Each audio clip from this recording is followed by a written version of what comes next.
De aquí soy, de Quintana Roo.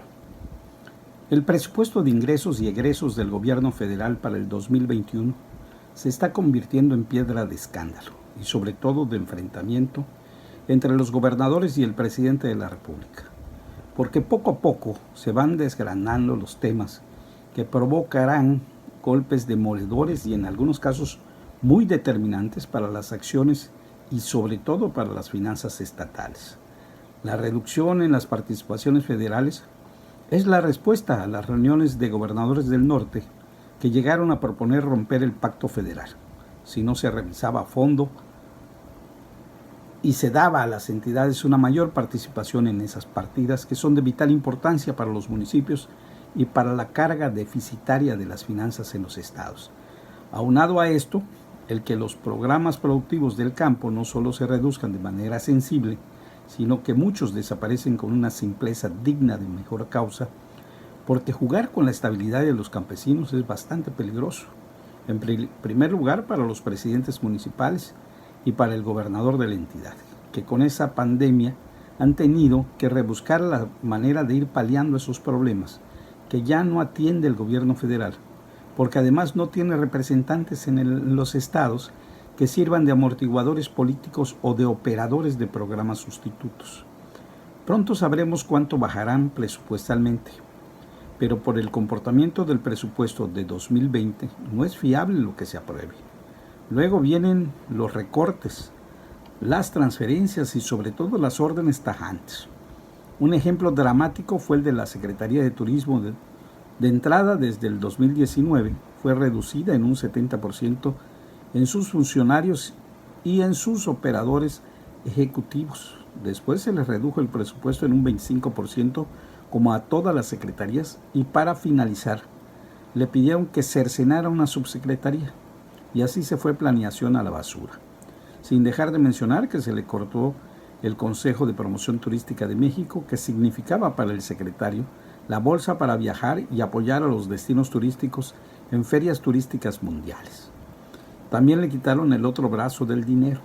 Fonatur depende total y absolutamente de Presidencia de la República para operar el megaproyecto del Tren Maya, quedándose con otro de los recursos que eran indispensables para la Secretaría, el del derecho que se cobra a cada extranjero que se interna al país. Completito se fue para financiar el Tren Maya. Ese caminito es el que van a seguir con todas las secretarías del gabinete el próximo año.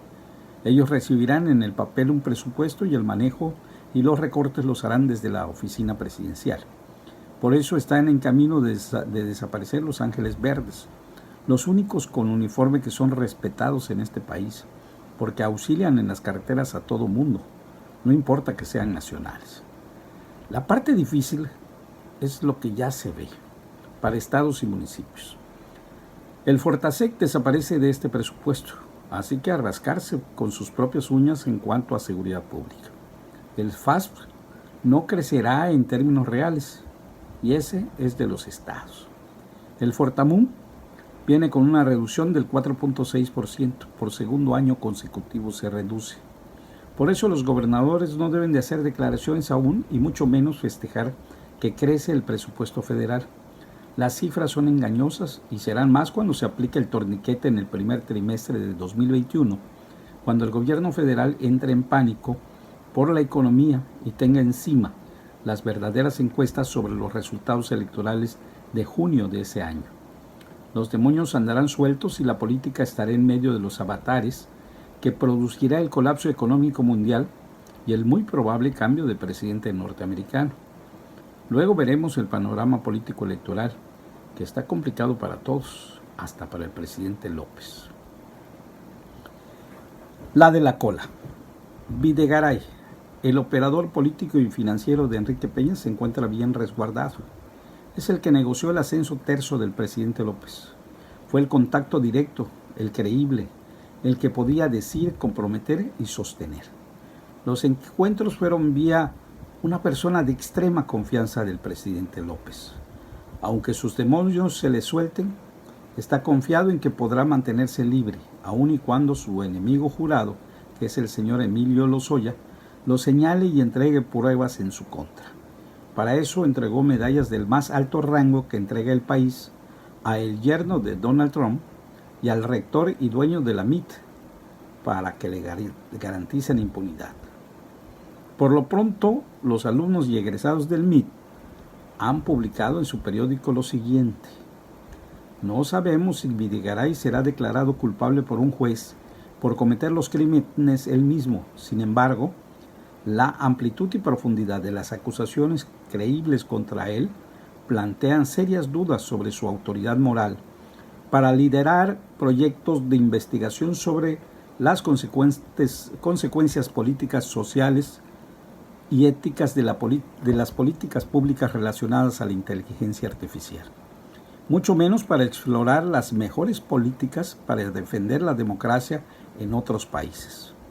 Y fueron directos al manifestar que MIT debe cancelar la relación laboral con Luis Videgaray Caso y rescindir sus nombramientos como profesor titular, como director del proyecto de políticas de inteligencia artificial para el mundo en Sloan y el College of Computing, y como miembro distinguido de la iniciativa de investigación de políticas de Internet del MIT. Muy claros y muy precisos. Buenas noches.